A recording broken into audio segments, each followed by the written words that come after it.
everyone, welcome to CR Sim Racing, and you're joining me on lap 3 of this rFactor 2 BTCC race at Brands Hatch on Low Fuel Motorsport. Now I'm in 7th position and I'm pushing hard to keep up with Rami Bushi in 6th, but I'm going to make a disastrous race-ending mistake coming down Pilgrim's Drop.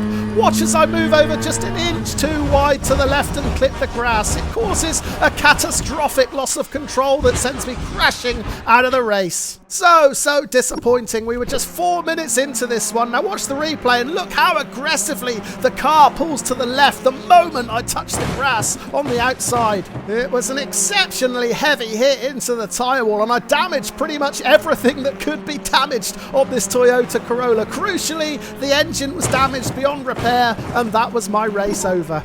But in the hope of getting a full 25 minutes of action and actually seeing the checkered flag, I've come back to try this race for a second time. Once again, we're lining up at Brands Hatch and we've managed to qualify P12. Now, my lap time was a 1:31.2, but every driver in front of me has managed a 1:30 or quicker, so I've got my work cut out for me here if I'm going to challenge for the top 10. Let's get down to the grid and see what we can do.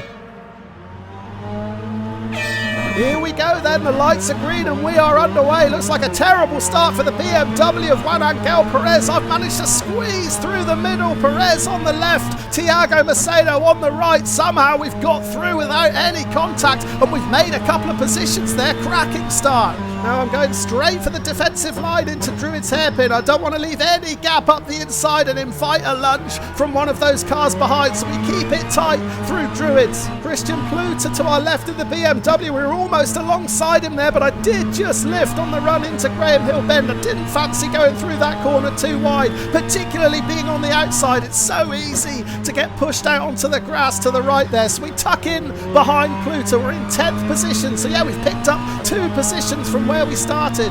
Juan Angel Perez is right behind us in 11th. He was the driver who made such a mess of the start, and then behind him is Thiago Macedo. Now Macedo was alongside me on the grid. He qualified just in front of me in P11. So the 2 drivers directly behind me are the 2 drivers I've passed to take those 2 spots. We'll go back and check out the replay shortly because I think I might have been a bit lucky. I squeezed through in between the pair of them. It must have been tight. Oh, cloud of dust ahead. Have we lost someone into Sheen Curve? No, we haven't. Everybody has got through. Okay, well, let's take a breath and go back and check out a replay of the start. Look to the very front of the screen. The black BMW is Juan Angel Perez, and he just rolls forward before the lights go green. That causes him to stop suddenly, and then he can't get going again. And look at the small gap I managed to find to squeeze through. Credit to Thiago Macedo there. He anticipated it wonderfully, just moved over to the right a touch and allowed all 3 of us to get to turn 1 in one piece. Right, back to the live action then, approaching the end of this opening lap. We're in 10th position. Well, we're going to be under real pressure now from Perez. Look at the extra pace that BMW's got. We've got no choice but to take the defensive route into Paddock Hill Bend. Can we hold our nerve here? We're side by side. Perez on the outside. We've got to leave him space, or was there contact? Because Perez has gone. There was certainly contact from behind. But I was trying to be really forceful in closing off that inside line there, or we might have chopped the nose of Macedo off. Let's go back and check out the replay. Things got really tight here at the start of lap 2.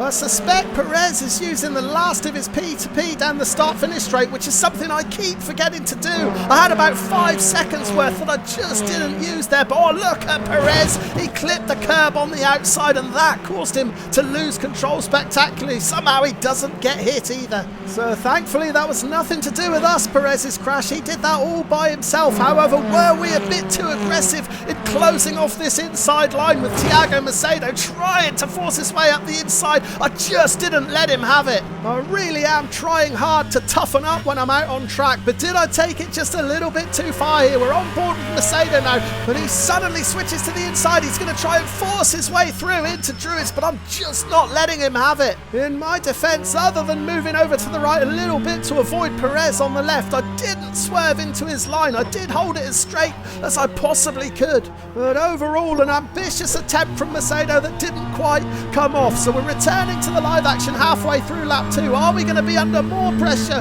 from Macedo in that BMW behind? Well, we've got about half a second of breathing room at the moment, and we've also lost a car in front. That is Stefano Pittis. Pittis is rejoining. Now, has he got damage? We're going to meet him at the worst possible time, right on the apex of Sheen Curve. I moved to the inside. We're going to get the pass done before we get into Sterling's. Immediately, I looked to the rearview mirror. Did Thiago Macedo get through as well? Yes, he did. So Pittis down to 11th. We're up to 9th. Thiago Macedo in 10th.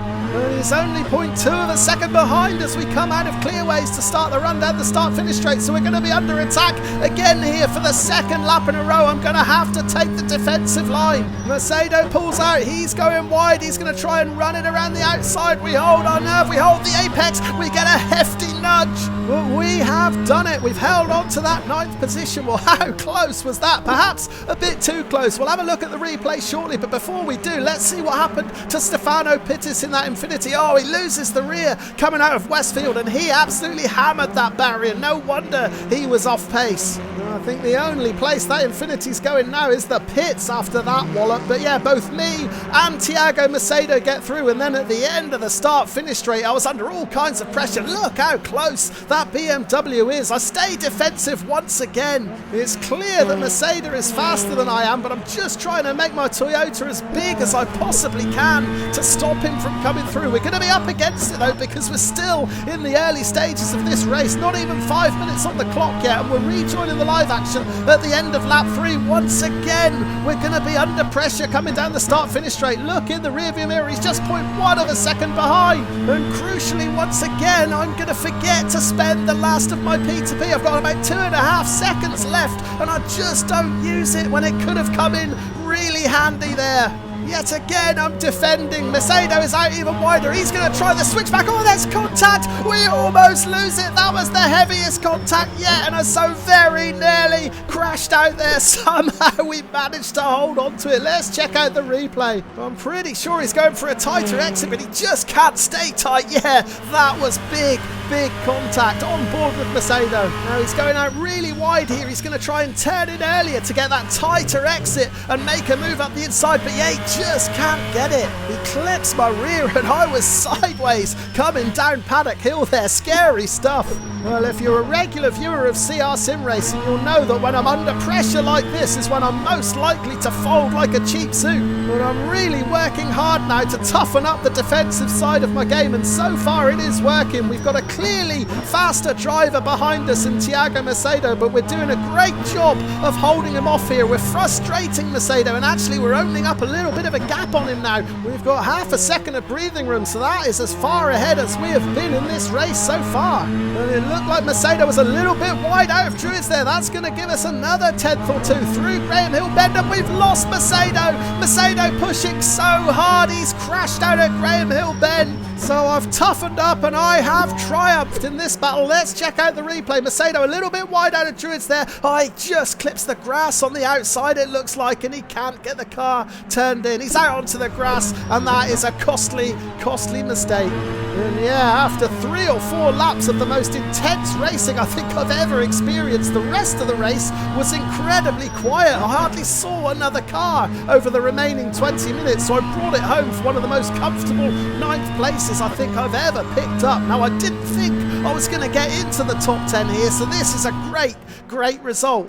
I really wanted it to be a case of no more Mr. Nice Guy here at Brands Hatch today, and that is exactly how it turned out. I locked horns with 2 drivers who were clearly quicker than me, but I came out on top. Certainly couldn't have finished any higher than 9th though. Look at the lap times. My fastest lap in the race was a 1:30.9, so I did improve on my qualifying time, but I still wasn't anywhere near as quick as the 8 drivers in front of me. They were all at least 1 second faster. So what a bruising encounter at Brands Hatch today. I came for a fight and I sure got one. All of the action occurred in the first 5 minutes. After that, it was really quiet, but the first 5 minutes alone were worth making a video out of this. I hope you enjoyed watching it as much as I enjoyed racing in it. Thanks ever so much for tuning in, and I'll see you again for the next one. Cheers.